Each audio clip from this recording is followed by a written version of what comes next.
श्री सत्यनारायण व्रत कथा। जय श्री कृष्णा, राधे राधे। आप सभी को वट पूर्णिमा की हार्दिक शुभकामनाएं। प्रेम से बोलिए श्री सत्यनारायण भगवान की जय। आज के दिन श्री सत्यनारायण भगवान की कथा पढ़ी अथवा सुनी जाती है। तो आइए भगवान श्री सत्यनारायण की कथा का श्रवण करते हैं। एक समय की बात है, नैमिषारण्य तीर्थ में शौनक आदि 88,000 ऋषियों ने श्री सूत जी से पूछा, हे प्रभु, इस कलयुग में वेद विद्या रहित मनुष्य को प्रभु भक्ति किस प्रकार मिल सकती है तथा उनका उद्धार कैसे होगा। हे मुनि श्रेष्ठ, कोई ऐसा तप बताएंगे जिससे थोड़े समय में ही पूर्ण फल मिले और मनोवांछित फल भी मिल जाए। इस प्रकार की कथा सुनने की हम इच्छा रखते हैं।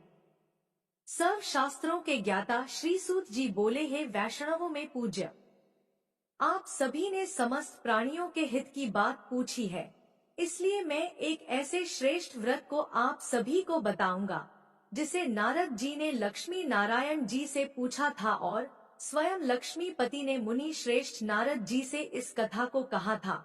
आप सब इसे ध्यान से सुनिए। एक समय की बात है, योगीराज नारद जी दूसरों की हित की इच्छा लिए अनेकों लोकों में घूमते हुए मृत्यु लोक में आ पहुँचे। यहाँ उन्होंने अनेक योनियों में जन्मे प्रायः सभी मनुष्यों को अपने कर्मों द्वारा अनेकों दुखों से पीड़ित देखा। उनका दुख देख नारद जी सोचने लगे कि कैसा यत्न किया जाए जिसके करने से निश्चित रूप से मानव के दुखों का अंत हो जाए।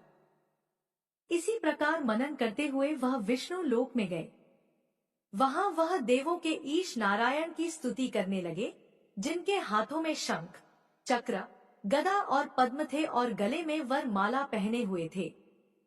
स्तुति करते हुए नारद जी बोले, हे भगवान, आप अत्यंत शक्ति से संपन्न हैं, मन तथा वाणी भी आपको नहीं पा सकती।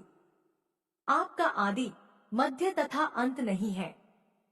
निर्गुण स्वरूप सृष्टि के कारण भक्तों के दुख को दूर करने वाले हैं। आपको मेरा नमस्कार है। नारद जी की स्तुति सुनकर विष्णु भगवान बोले, हे मुनि श्रेष्ठ, आपके मन में क्या बात है? आप किस काम के लिए पधारे हैं? उसे निसंकोच कहिए। इस पर नारद मुनि बोले कि मृत्यु लोक में अनेक योनियों में जन्मे मनुष्य अपने कर्मों के द्वारा अनेकों दुख से दुखी हो रहे हैं। हे नाथ, आप मुझ पर दया रखते हैं, तो बताइए कि वह मनुष्य थोड़े प्रयास से ही अपने दुखों से कैसे छुटकारा पा सकते हैं। तब भगवान श्री हरि बोले, हे नारद, मनुष्यों की भलाई के लिए तुमने बहुत अच्छी बात पूछी है, जिसके करने से मनुष्य मोह से छूट जाता है। वह बात मैं तुमसे कहता हूँ, उसे ध्यान पूर्वक सुनो। स्वर्ग लोक व मृत्यु लोक दोनों में एक दुर्लभ उत्तम व्रत है जो पुण्य देने वाला है। आज प्रेमवश होकर मैं उसे तुमसे कहता हूँ। श्री सत्यनारायण भगवान का यह व्रत अच्छी तरह विधान पूर्वक करके मनुष्य तुरंत ही यहाँ सुख भोग कर मरने पर मोक्ष पाता है। श्री हरि के वचन सुनकर नारद जी बोले, हे प्रभु, उस व्रत का फल क्या है और उसका विधान क्या है? यह व्रत किसने किया था? इस व्रत को किस दिन करना चाहिए? सभी कुछ विस्तार से बताइए। नारद जी की बात सुनकर श्री हरि बोले, दुख और शोक को दूर करने वाला, यह सभी स्थानों पर विजय दिलाने वाला है। मानव को भक्ति और श्रद्धा के साथ शाम को श्री सत्यनारायण भगवान की पूजा धर्मपरायण होकर ब्राह्मणों व बंधुओं के साथ करनी चाहिए। भक्ति भाव से ही नैवेद्य, केले का फल, घी, दूध और गेहूं का आटा सवाया ले। गेहूं के स्थान पर साठी का आटा, शक्कर तथा गुड़ लेकर और सभी भक्षण योग्य पदार्थों को मिलाकर भगवान का भोग लगाएं। ब्राह्मणों सहित बंधु बांधव को भी भोजन कराएं, उसके बाद स्वयं भोजन करें। भजन कीर्तन के साथ भगवान की भक्ति में लीन हो जाएं। इस तरह से सत्यनारायण भगवान का यह व्रत करने पर मनुष्य की सारी इच्छाएं निश्चित रूप से पूरी होती हैं। इस कलिकाल अर्थात कलयुग में मृत्यु लोक में मोक्ष का यही एक सरल उपाय बताया गया है। इस प्रकार से श्री सत्यनारायण व्रत कथा का प्रथम अध्याय संपूर्ण हुआ। आप लोग बड़ी श्रद्धा और प्रेम से बोलिए, श्री सत्यनारायण भगवान की जय। अब आइए श्रवण करते हैं सत्यनारायण व्रत कथा का दूसरा अध्याय। सूत जी बोले, हे ऋषियों, जिसने सबसे पहले इस व्रत को किया था, मैं उसका इतिहास कहता हूँ, इसे ध्यान से सुनो। सुंदर काशीपुरी नगरी में एक अत्यंत निर्धन ब्राह्मण रहता था। भूख प्यास से परेशान वह धरती पर घूमता रहता था। ब्राह्मणों से प्रेम करने वाले भगवान ने एक दिन ब्राह्मण का वेश धारण कर उसके पास जाकर पूछा, हे विप्र, नित्य दुखी होकर तुम पृथ्वी पर क्यों घूमते हो? दीन ब्राह्मण बोला, मैं निर्धन ब्राह्मण हूँ, भिक्षा के लिए धरती पर घूमता रहता हूँ। हे भगवान, यदि आप इसका कोई उपाय जानते हैं तो मुझे बताइए। वृद्ध ब्राह्मण बोले कि सत्यनारायण भगवान मनोवांछित फल देने वाले हैं, इसलिए तुम उनका पूजन करो, इसे करने से मनुष्य सभी दुखों से मुक्त हो जाता है। वृद्ध ब्राह्मण बनकर आए सत्यनारायण भगवान उस निर्धन ब्राह्मण को व्रत का सारा विधान बताकर अंतर्ध्यान हो गए। ब्राह्मण मन ही मन सोचने लगा कि जिस व्रत को वृद्ध ब्राह्मण करने को कह गया है, मैं उसे अवश्य करूंगा। यह निश्चय करने के बाद उसे रात में नींद नहीं आई। वह सवेरे उठकर श्री सत्यनारायण भगवान के व्रत का निश्चय कर भिक्षा के लिए चला गया। उस दिन निर्धन ब्राह्मण को भिक्षा में बहुत धन मिला, जिससे उसने बंधु बांधव के साथ मिलकर श्री सत्यनारायण भगवान का व्रत संपन्न किया। भगवान सत्यनारायण का व्रत संपन्न करने के बाद वह निर्धन ब्राह्मण सभी दुखों से मुक्त हो गया और अनेक प्रकार की संपत्तियों से युक्त हो गया। उसी समय से यह ब्राह्मण हर माह इस व्रत को करने लगा। इस तरह से सत्यनारायण भगवान के व्रत को जो मनुष्य करेगा, वह सभी प्रकार के पापों से छूटकर मोक्ष को प्राप्त होगा। जो मनुष्य इस व्रत को करेगा वह भी दुखों से मुक्त हो जाएगा। सूत जी बोले, इस तरह से नारद जी से नारायण जी का कहा हुआ श्री सत्यनारायण व्रत को मैंने तुमसे कहा। हे विप्रों, मैं अब और क्या कहूँ? ऋषि बोले, हे मुनिवर, संसार में उस विप्र से सुनकर और किस किस ने इस व्रत को किया, हम सब इस बात को सुनना चाहते हैं। इसके लिए हमारे मन में श्रद्धा का भाव है। सूत जी बोले, हे मुनियों, जिस जिसने इस व्रत को किया है वह सब सुनो। एक समय वही विप्र धन और ऐश्वर्य के अनुसार अपने बंधु बांधवों के साथ इस व्रत को करने को तैयार हुआ। उसी समय एक लकड़ी बेचने वाला बूढ़ा आदमी आया और लकड़ियां बाहर रखकर अंदर ब्राह्मणों के घर में गया। प्यास से दुखी लकड़हारा उन्हें व्रत करते देख प्रणाम कर पूछने लगा कि आप यह क्या कर रहे हैं तथा इसे करने से क्या फल मिलेगा? कृपया मुझे भी बताइए। ब्राह्मण ने कहा कि हे राजन, सब मनोकामनाओं को पूरा करने वाला यह सत्यनारायण भगवान का व्रत है। इनकी कृपा से ही मेरे घर में धन धान्य आदि की वृद्धि हुई है। विप्र से सत्यनारायण व्रत के बारे में जानकर लकड़हारा बहुत प्रसन्न हुआ। चरणामृत लेकर वह प्रसाद खाने के बाद अपने घर गया। लकड़हारे ने अपने मन में संकल्प लिया कि आज लकड़ी बेचने से जो धन मिलेगा उसी से मैं श्री सत्यनारायण भगवान का उत्तम व्रत करूंगा। मन में इस विचार को लेकर बूढ़ा आदमी सिर पर लकड़ियां रखकर उस नगर में बेचने गया जहां धनी लोग ज्यादा रहते थे। उस नगर में उसे अपनी लकड़ियों का दाम पहले से 4 गुना अधिक मिला। बूढ़ा प्रसन्नता के साथ दाम लेकर केले, शक्कर, घी, दूध, दही और गेहूं का आटा लिया और सत्यनारायण भगवान के व्रत की अन्य सामग्रियां लेकर अपने घर गया। वहां उसने अपने बंधु बांधव को बुलाकर विधि विधान से सत्यनारायण भगवान का पूजन और व्रत किया। इस व्रत के प्रभाव से वह बूढ़ा लकड़हारा धन पुत्र आदि से युक्त होकर संसार के समस्त सुख भोग कर अंतकाल में वैकुंठ धाम चला गया। इसी प्रकार श्री सत्यनारायण व्रत कथा का दूसरा अध्याय संपूर्ण हुआ। आप लोग बड़े श्रद्धा और प्रेम से बोलिए, श्री सत्यनारायण भगवान की जय। अब आइए श्रवण करते हैं सत्यनारायण व्रत कथा का 3रा अध्याय। सूत जी बोले, हे श्रेष्ठ मुनियों, अब आगे की कथा कहता हूँ, उसे ध्यान पूर्वक सुनिए। प्राचीन काल में उल्का मुख नाम का एक बुद्धिमान राजा था। वह सत्यवक्ता और जितेंद्रिय था। प्रतिदिन देव स्थानों पर जाता और निर्धनों को धन देकर उनके कष्ट दूर करता था। उसकी पत्नी कमल के समान मुख वाली तथा सती साध्वी थी। भद्रशलाला नदी के तट पर उन दोनों ने श्री सत्यनारायण भगवान का व्रत किया। उसी समय साधु नाम का एक वैश्य आया। उसके पास व्यापार करने के लिए बहुत सा धन भी था। राजा को व्रत करते देखकर वह विनय के साथ पूछने लगा, हे राजन, भक्ति भाव से पूर्ण होकर आप यह क्या कर रहे हैं? मैं सुनने की इच्छा रखता हूँ, इसलिए आप मुझे बताने का कष्ट करें। राजा बोला, हे साधु, अपने बंधु बांधव के साथ पुत्र आदि की प्राप्ति के लिए एक महाशक्तिशाली श्री सत्यनारायण भगवान का व्रत और पूजन कर रहा हूँ। राजा के वचन सुन साधु आदर से बोला, हे राजन, मुझसे इस व्रत का सारा विधान कहिए। आपके कथनानुसार मैं इस व्रत को करूंगा। मेरी भी संतान नहीं है और इस व्रत को करने से निश्चित रूप से मुझे संतान की प्राप्ति होगी। राजा से व्रत का सारा विधान सुनकर व्यापार से निवृत्त होकर वह अपने घर गया। साधु वैश्य ने अपनी पत्नी को संतान देने वाले इस व्रत का वर्णन कह सुनाया और कहा, जब मेरी संतान होगी तब मैं भी इस व्रत को अवश्य करूंगा। साधु ने इस तरह के वचन अपनी पत्नी लीलावती से कहे।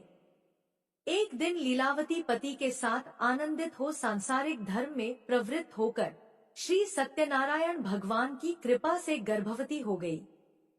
10वें महीने में उसके गर्भ से एक सुंदर कन्या ने जन्म लिया। दिनोंदिन वह ऐसे बढ़ने लगी जैसे शुक्ल पक्ष का चंद्रमा बढ़ता है। माता पिता ने अपनी कन्या का नाम कलावती रखा। एक दिन लीलावती ने मीठे शब्दों में अपने पति को याद दिलाया कि आपने सत्यनारायण भगवान के जिस व्रत को करने का संकल्प किया था, उसे करने का समय आ गया है। साधु बोला, हे प्रिय, इस व्रत को मैं उसके विवाह पर करूंगा। इस प्रकार अपनी पत्नी को आश्वासन देकर वह नगर को चला गया। कुछ वर्षों के तत्पश्चात कलावती शादी के योग्य हो गई। साधु ने एक बार नगर में अपनी कन्या को सखियों के साथ देखा तो तुरंत ही पुरोहित को बुलाया और कहा, मेरी कन्या के लिए योग्य वर देख कर आओ। साधु की बात सुनकर पुरोहित कंचन नगर में पहुंचा और वहां देखभाल कर लड़की के लिए सुयोग्य वर ढूंढा।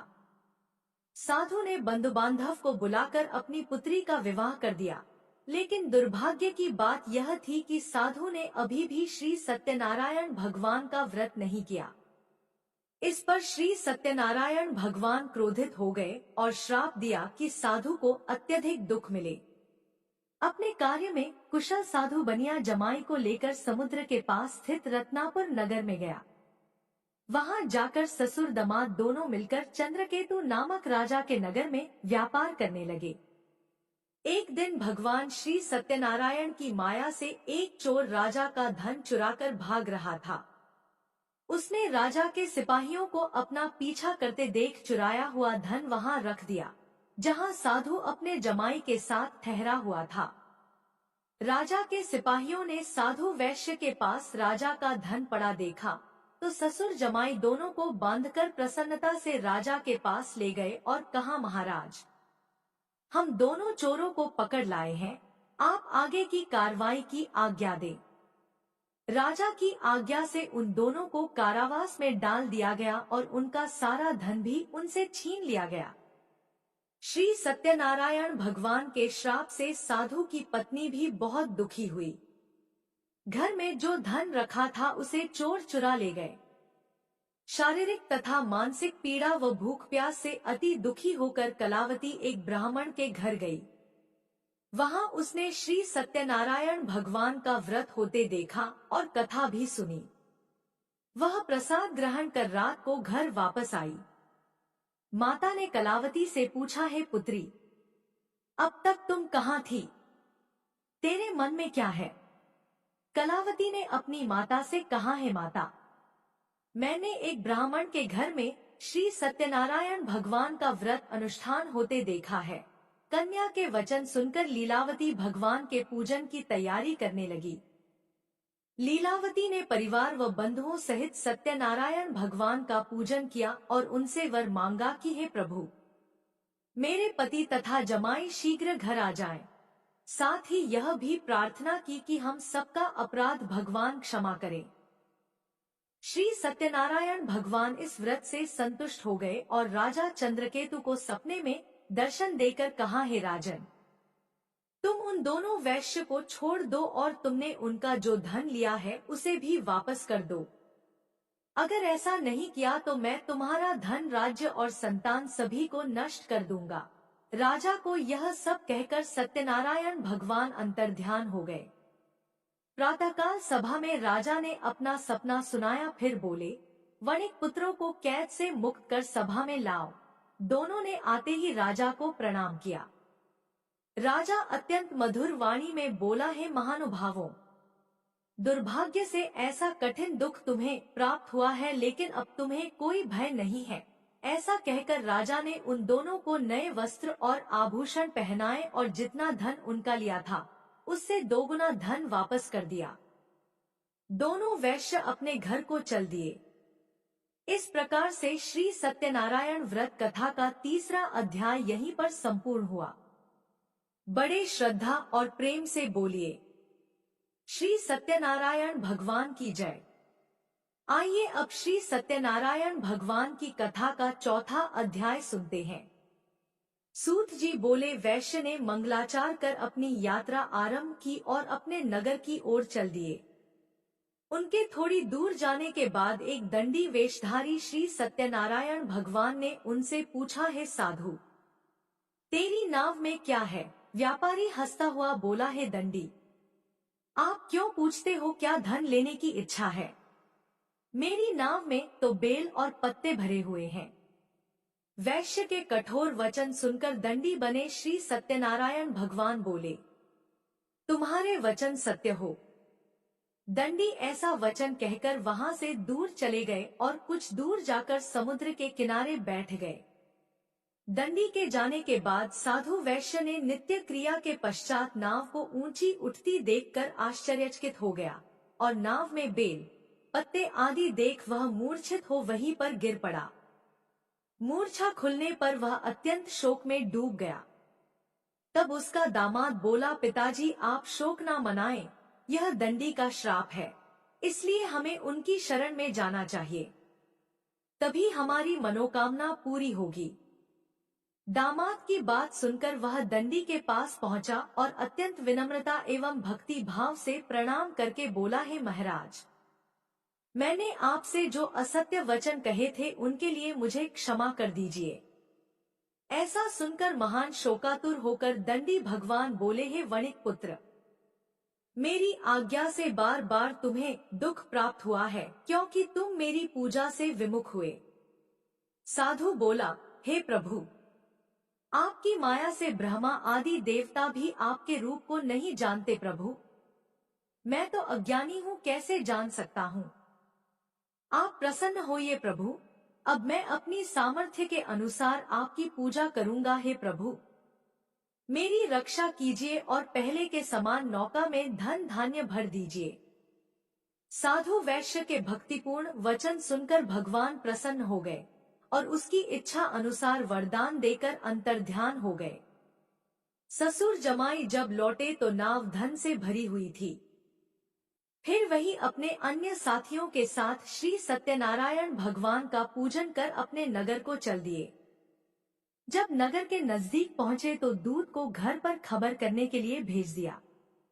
दूत साधु की पत्नी को प्रणाम कर कहता है कि हे माता, स्वामी अपने दामाद सहित नगर के निकट आ गए हैं। दूत की बात सुन साधु की पत्नी लीलावती ने बड़े हर्ष के साथ श्री सत्यनारायण भगवान का पूजन कर अपनी पुत्री कलावती से कहा, है पुत्री, मैं अपने पति के दर्शन को जा रही हूँ, तू कार्य पूर्ण कर शीघ्र आ जाना। माता के ऐसे वचन सुनकर कलावती जल्दी से प्रसाद छोड़कर अपने पति के पास चली गई। प्रसाद की अवज्ञा के कारण श्री सत्यनारायण भगवान रुष्ट हो गए और नाव सहित उसके पति को पानी में डुबो दिया। कलावती अपने पति को वहां ना पाकर रोती हुई जमीन पर गिर गई। नाव को डूबा हुआ देख और कन्या को रोता हुआ देख साधु दुखी होकर बोला, हे प्रभु, मुझसे तथा मेरे परिवार से जो भी भूल हुई है उसे क्षमा करें। साधु के दीन वचन सुनकर श्री सत्यनारायण भगवान प्रसन्न हो गए और आकाशवाणी हुई, हे साधु, तेरी कन्या मेरे प्रसाद को छोड़कर आई है, इसलिए उसका पति अदृश्य हो गया है। यदि वह घर जाकर प्रसाद खाकर लौटती है तो उसे इसका पति अवश्य मिलेगा। ऐसी आकाशवाणी सुनकर कलावती घर पहुंचकर प्रसाद ग्रहण करती है और फिर आकर अपने पति के दर्शन करती है। इसके बाद साधु अपने बंधु बांधव सहित श्री सत्यनारायण भगवान का विधि विधान से पूजन करता है। इस लोक का सुख भोगने के बाद अंत में स्वर्ग जाता है। इस प्रकार से श्री सत्यनारायण भगवान व्रत कथा का चतुर्थ अध्याय संपूर्ण हुआ। बड़े ही श्रद्धा और प्रेम से बोलिए, श्री सत्यनारायण भगवान की जय। आइए अब श्री सत्यनारायण भगवान की कथा का 5वां अध्याय सुनते हैं। सूत जी बोले, हे ऋषियों, मैं और भी एक कथा सुनाता हूँ, उसे भी ध्यानपूर्वक सुनो। प्रजापालन में लीन तुंगध्वज नाम का एक राजा था। उसने भी भगवान का प्रसाद त्याग कर बहुत दुख सहन किया। एक बार वन में जाकर वन्य पशुओं को मारकर वह वट के पेड़ के नीचे आया। वहां उसने ग्वालों को भक्ति भाव से अपने बंधुओं सहित सत्यनारायण भगवान का पूजन करते देखा। अभिमानवश राजा उन्हें देखकर भी पूजा स्थल पर नहीं गया और न ही उसने भगवान को नमस्कार किया। ग्वालों ने राजा को प्रसाद दिया, लेकिन उसने वह प्रसाद नहीं खाया और प्रसाद को वहीं छोड़कर अपने नगर को चला गया।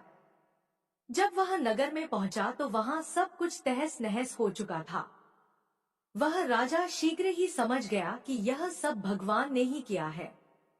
वह दोबारा ग्वालों के पास पहुंचा और विधिपूर्वक पूजा करके प्रसाद खाया तो श्री सत्यनारायण भगवान की कृपा से सब कुछ पहले जैसा हो गया। दीर्घ काल तक सुख भोगने के बाद मरणोपरांत उसे स्वर्ग लोक की प्राप्ति हुई। जो मनुष्य परम दुर्लभ इस व्रत को करेगा अथवा सुनेगा, भगवान श्री सत्यनारायण की अनुकंपा से उसे धन धान्य की प्राप्ति होगी। सत्यनारायण भगवान की कृपा से निर्धन धनी हो जाता है और दुर्बल बलवान हो जाता है। संतानहीन मनुष्य को संतान सुख मिलता है और सारे मनोरथ पूर्ण होने पर मानव अंतकाल में बैकुंठ धाम को जाता है। सूत जी बोले, जिन्होंने पहले इस व्रत को किया अब उनके दूसरे जन्म की कथा भी सुनिए। शतानंद नामक ब्राह्मण ने सुदामा के रूप में जन्म लेकर भगवान श्री कृष्ण की भक्ति कर मोक्ष प्राप्त किया। उल्कामुख नाम के महाराज राजा दशरथ बने और श्री रंगनाथ का पूजन कर बैकुंठ को प्राप्त हुए।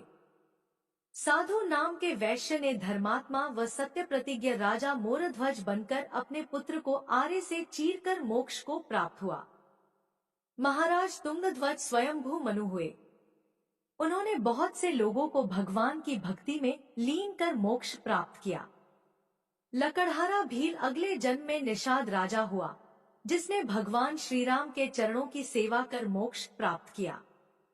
इस प्रकार श्री सत्यनारायण व्रत कथा का 5वां अध्याय संपूर्ण हुआ।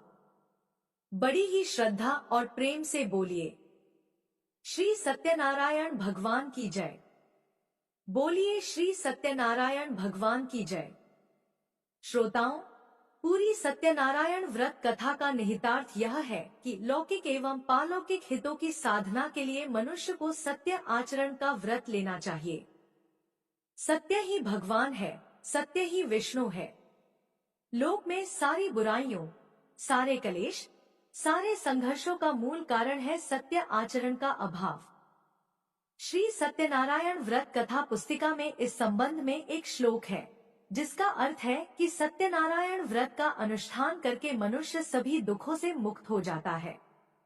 कलिकाल में सत्य की पूजा विशेष रूप से फलदायी है। सत्य के अनेक नाम हैं, यथा सत्य नारायण, सत्य देव सनातन, सत्य रूपी विष्णु भगवान कलयुग में अनेक रूप धारण करके लोगों को मनवांछित फल देंगे। इसी प्रकार से श्री सत्यनारायण व्रत कथा संपूर्ण हुई। जय श्री सत्यनारायण भगवान।